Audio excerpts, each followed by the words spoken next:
Hello students, welcome to all of you. Has your science and maths teacher Nancy ma'am. So आज हम class 9th का 11th chapter कर रहे हैं, work and energy. तो इस चैप्टर में हम सारा वर्क के बारे में पढ़ेंगे, एनर्जी के बारे में पढ़ेंगे। एनर्जीज कितने टाइप्स की होती हैं, क्या हम उन्हें कन्वर्ट कर सकते हैं या नहीं, एनर्जीज की जो हमारी डेरिवेशन होती है काइनेटिक एनर्जी की, पोटेंशियल एनर्जी की, वो सब हम इस चैप्टर में पढ़ेंगे। सो वर्क के बारे में भी पढ़ेंगे कि वर्क डन हम कब करते हैं, मतलब किस चीज़ को हम वर्क डन कहते हैं। हम आराम से बैठे हैं क्या तब भी वर्क डन हो रहा है, या जब हम मूव कर रहे हैं ओनली तभी वर्क डन काउंट होगा। तो इस सब के बारे में हम पढ़ेंगे कि कब हम वर्क डन बोल सकते हैं और कब हम नहीं बोल सकते, इसकी डेफिनेशन क्या रहेगी, इसको मैथमेटिकली हम कैसे लिख सकते हैं, इस सब के बारे में हम इस चैप्टर में स्टडी करेंगे। सो स्टार्ट करते हैं हम। What is work? What is work? There is a difference in the way we use term work in day to day life. हम डेली लाइफ में वर्क का अलग अलग मतलब लेते हैं। कोई कहता है बैठ के जो हम काम कर रहे हैं, सपोज नोटबुक पे कुछ लिख रहे हैं, उसे भी हम कहते हैं वर्क कर रहे हैं। मूवमेंट में कोई काम कर रहे हैं, हम चल रहे हैं, अपने ऑफिस जा रहे हैं, उसे भी कहते हैं वर्क कर रहे हैं। तो एक्चुअल डेफिनेशन उसकी है क्या, किस चीज़ को हम कह सकते हैं कि वर्क हो रहा है। Not much work in spite of working hard. अब वर्किंग हार्ड और वर्क में भी क्या फ़र्क है। कमाली इज़ प्रिपेयरिंग फॉर एग्जामिनेशंस, कमाली की एग्जाम्स हैं, वो उसके लिए प्रिपरेशंस कर रही है।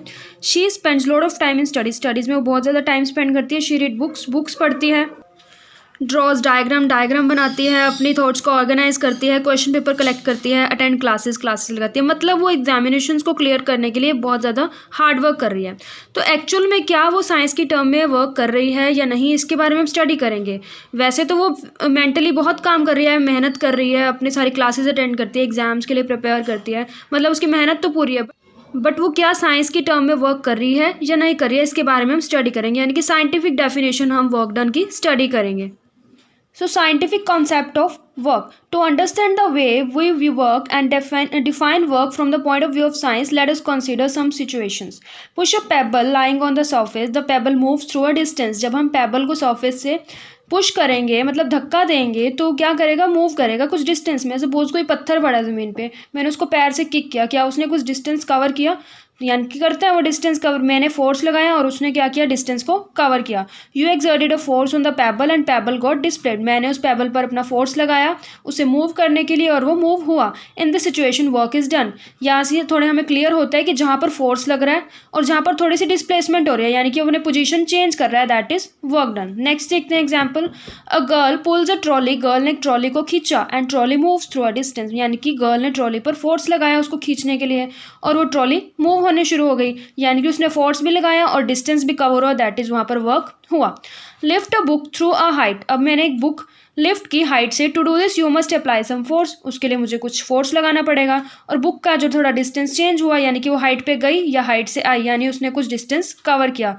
देयरफॉर फोर्स इज अप्लाइड और वर्क डन हुआ। ठीक है। A closer look at the above situation reveals that two conditions need to be satisfied for the work to be done. अब जो स्टार्टिंग में हमने स्टडी किया था कि वर्क डन होने के लिए वो दो सिचुएशंस कौन सी हैं जिससे हम कह सकते हैं कि वर्क डन हुआ है। A force should be act on the object. जिस ऑब्जेक्ट को हमने मूव करना है उसके ऊपर एक तो फोर्स लगा होना चाहिए, यानी कि एक एफ प्रेजेंट होना चाहिए वर्क डन के लिए। और क्या होना चाहिए, the object must be displaced, यानी कि उस ऑब्जेक्ट ने जिसके ऊपर फोर्स लगाया गया है वो थोड़ी अपनी पोजीशन से चेंज होना चाहिए। यानी कि अगर मैं डिस्प्लेसमेंट को एस लिखती हूँ तो हमारा वर्क डन क्या हो जाता है, फोर्स इंटू डिस्प्लेसमेंट, तो ये क्या हो जाएगा, डब्लू। तो वर्क डन क्या होगा, जब मैं किसी चीज़ पर फोर्स लगाती हूँ और फोर्स लगाने से वो चीज़ अपनी पोजीशन से मूव होती है, यानी कि कुछ डिस्प्लेसमेंट कवर करती है, कुछ डिस्टेंस कवर करती है, उसे हम बोलते हैं वर्क डन। यानी कि अगर मैं बैठे हुए कोई कॉपी पेन में काम कर रही हूँ तो वो वर्क डन नहीं माना जाएगा। क्यों, मैं फोर्स तो लगा रही हूँ बट क्या नोटबुक अपनी जगह से मूव कर रही है, नहीं कर रही है, यानी कि वो वर्क डन नहीं है। फाइन। तो वर्क डन होने के लिए फोर्स भी ज़रूरी है और डिस्प्लेसमेंट भी ज़रूरी है। तो next is work done by a constant force, जो हम पहले डिफाइन कर चुके हैं, फोर्स इनटू डिस्प्लेसमेंट। अब उसे हम देखते हैं ये कैसे डिफाइन कर रहे हैं। How is work defined in science? To understand this we shall first consider a case when the force is acting in the direction of displacement. पहले हम एक केस ले रहे हैं जिसमें हम फोर्स किस साइड में लगा रहे हैं, जिस साइड डिस्प्लेसमेंट हो रही है। अब सपोज अगर हम यहाँ पर देख रहे हैं तो इस चीज़ को मैंने यहाँ तक मूव करना है, मतलब मैं यहाँ से फोर्स लगाऊंगी, जो यहाँ एरो दिखा रखा है। अगर मेरे को यहाँ मूव करना है तो डेफिनेटली जो फोर्स है वो भी इस डायरेक्शन में लगेगा, इस डायरेक्शन में। और जब ये मूवमेंट होगी वो भी इसी डायरेक्शन में होगी, यानी डिस्प्लेसमेंट भी किस डायरेक्शन में हुई, राइट साइड पे। मैंने फोर्स भी राइट साइड पर लगाया इस साइड मूव करने के लिए, और डिस्प्लेसमेंट यानी कि उसकी मूवमेंट भी किस डायरेक्शन में हुई, राइट साइड पे, यानी कि एफ और एस सेम डायरेक्शन में है, तो हमारा वर्क डन क्या होगा, फोर्स इनटू डिस्प्लेसमेंट। और डायरेक्शन जो है सेम है दोनों की, तो हमारा जो वर्क डन है वो क्या रहेगा, पॉजिटिव रहेगा। फाइन, क्योंकि फोर्स भी इसी डायरेक्शन में है और डिस्प्लेसमेंट भी इसी डायरेक्शन में है, तो ये हमारा क्या हो जाएगा, पॉजिटिव हो जाएगा। और इस चीज़ के बारे में हम पहले स्टडी कर चुके हैं कि वर्क डन क्या होता है, force into displacement, F cross S, या सिंपल हम लिख सकते हैं F S. So work done is equals to force into displacement. ये कब का केस दिया है, जब फोर्स भी एक ही डायरेक्शन में हो, डिस्प्लेसमेंट भी उसी डायरेक्शन में हो। फाइन, अब इस वर्क डन की हम यूनिट के बारे में स्टडी करते हैं। देखो हम यहाँ से दो यूनिट्स कर सकते हैं। एक तो हमारी वर्क डन जो होती है एनर्जी होती है, तो वर्क डन की एक यूनिट तो हमारी क्या बन जाएगी, जूल। ये तो हमारी परमानेंट यूनिट है। फाइन, वर्क डन की यूनिट क्या होगी, जूल। एनर्जी की भी क्या होती है, जूल होती है। अब दूसरी यूनिट अगर हम इस फॉर्मूले से डिराइव करें, क्या होगी, हमारा वर्क डन क्या है, फोर्स इंटू डिस्प्लेसमेंट। फोर्स की यूनिट क्या होती है, न्यूटन, और डिस्प्लेसमेंट की यूनिट क्या होती है, मीटर। तो हमारी यूनिट क्या बन जाएगी, न्यूटन मीटर। एक यूनिट हो गई वर्क डन की जूल, और सेकंड क्या हो गई हमारी, न्यूटन मीटर। तो इसी बेस पर ये न्यूमेरिकल गिवन है, a force of 5 Newton is acting on an object. अब फोर्स कितना लग रहा है, 5 न्यूटन। अगर हमें वैसे ना पता चले कि क्या गिवन है, तो हम यूनिट से चेक कर सकते हैं। तो फोर्स कितना है, 5 न्यूटन, यानी एफ की वैल्यू क्या होगी मेरी, 5 newton. The object is displace through 2 metre, मतलब मैंने किसी ऑब्जेक्ट पर 5 न्यूटन का फोर्स लगाया और वो डिस्प्लेस कितना हुआ, अपनी पोजीशन से कितना दूर चला गया, 2 मीटर, यानी मेरी डिस्प्लेसमेंट की वैल्यू क्या हो गई, 2 मीटर। क्या निकालना है हमने, वर्क डन निकालना है। तो वर्क डन का फॉर्मूला क्या होता है, फोर्स इंटू डिस्प्लेसमेंट। फोर्स कितना है 5, डिस्प्लेसमेंट कितनी है 2, तो हमारा जो वर्क डन आ गया वो क्या आ गया, 10 जूल। फाइन, 5 टू जा 10 जूल। और जूल ना लिखे तो हम और क्या लिख सकते हैं, न्यूटन मीटर, क्योंकि ये भी किसकी, वर्क डन की यूनिट है। फाइन, और ये हमने देखा है कि फोर्स किस साइड लग रहा है, इस साइड लग रहा है। डिस्प्लेसमेंट भी कहाँ से कहाँ हो रही है, यहाँ पे हो रही है, यानी कि मेरा जो सारा आंसर आया किस में आया, पॉजिटिव में आया। अब नेक्स्ट हम स्टडी कर रहे हैं कि अगर फोर्स अलग डायरेक्शन में हो और डिस्प्लेसमेंट अलग डायरेक्शन में हो, तो हमारा वर्क डन क्या रहेगा। Consider a situation in which the force and displacement are in same direction. पहले उन्होंने सेम डायरेक्शन लिया है। डायग्राम में दिखाया गया baby pulling a toy car parallel to the ground. तो इसमें वो क्या कह रहे हैं, इस टॉय कार को ये बेबी जो है अपनी तरफ पुल कर रहा है, यानी कि देखो ये कार इस साइड मूव कर रही है, तो डिस्प्लेसमेंट भी क्या होगी, इसी साइड हो गई। फोर्स कहाँ लगा रही है, फोर्स भी इसी साइड लगा रही है, तो फोर्स भी किस साइड हो गया हमारा, सेम डायरेक्शन में हो गया, तो वर्क डन क्या हो गया हमारा, पॉजिटिव। लेकिन आगे वो कह रहे हैं, if force is acting opposite to the direction of displacement. Suppose कर रहे हैं कि फोर्स मेरा इस डायरेक्शन में लग रहा है, डिस्प्लेसमेंट इस डायरेक्शन में हो रही है। देखो फोर्स लग रहा है लेफ्ट साइड और डिस्प्लेसमेंट यानी जो पोजीशन चेंज हो रही है वो राइट साइड में हो रही है, तो मतलब ये दोनों अपोजिट डायरेक्शन में हो गए, तो वर्क डन क्या हो जाएगा हमारा, नेगेटिव हो जाएगा। अगर फोर्स डिस्प्लेसमेंट सेम डायरेक्शन में हो तो पॉजिटिव, फोर्स और डिस्प्लेसमेंट अपोजिट डायरेक्शन में हो तो हमारा वर्क डन क्या हो जाता है, नेगेटिव हो जाता है। अगर अब हम देखें फोर्स लग रहा है इस डायरेक्शन में, डिस्प्लेसमेंट हो रही है इस डायरेक्शन में, दोनों के बीच में एंगल कौन सा बन रहा है हमारा, 180 डिग्री का। तो यही यहाँ पर गिवन है कि दोनों के बीच में जो एंगल बनेगा वो हमारा क्या बनेगा, 180 का एंगल ऐसे ही होता है स्ट्रेट लाइन। तो फोर्स इस डायरेक्शन में है, डिस्प्लेसमेंट इस डायरेक्शन में है, तो दोनों के बीच का एंगल क्या हो गया, 180 डिग्री। फाइन, सो अपोजिट फोर्सेज में जो एंगल बनता है वो कौन सा बनता है, 180 डिग्री। तो यही यहाँ पर दिया है कि एक चीज़ जब उल्टी डायरेक्शन में, अब सपोज यहाँ फोर्स तो पॉजिटिव डायरेक्शन में जा रहा है, डिस्प्लेसमेंट अपोजिट जा रही है उससे, तो हमने डिस्प्लेसमेंट नेगेटिव ले ली। अगर फोर्स अपोजिट डायरेक्शन में होता तो हम फोर्स नेगेटिव लेते हैं, बट कंक्लूजन में जो आंसर आता है वो हमारा डेफिनेटली नेगेटिव ही आता है। तो फोर्स और डिस्प्लेसमेंट अगर अपोजिट डायरेक्शन में है तो वर्क डन क्या होगा, नेगेटिव होगा। तो यही यहाँ पर गिवन है, work done is negative when the force acts opposite to the direction of displacement. तो वर्क डन नेगेटिव कब होगा, जब दोनों की डायरेक्शन क्या होगी, अपोजिट।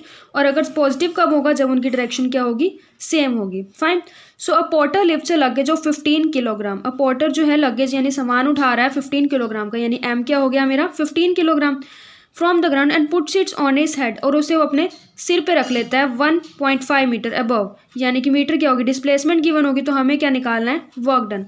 अब हमारा वर्क डन क्या होता है, अगर हम देखें तो work done is equals to force into displacement.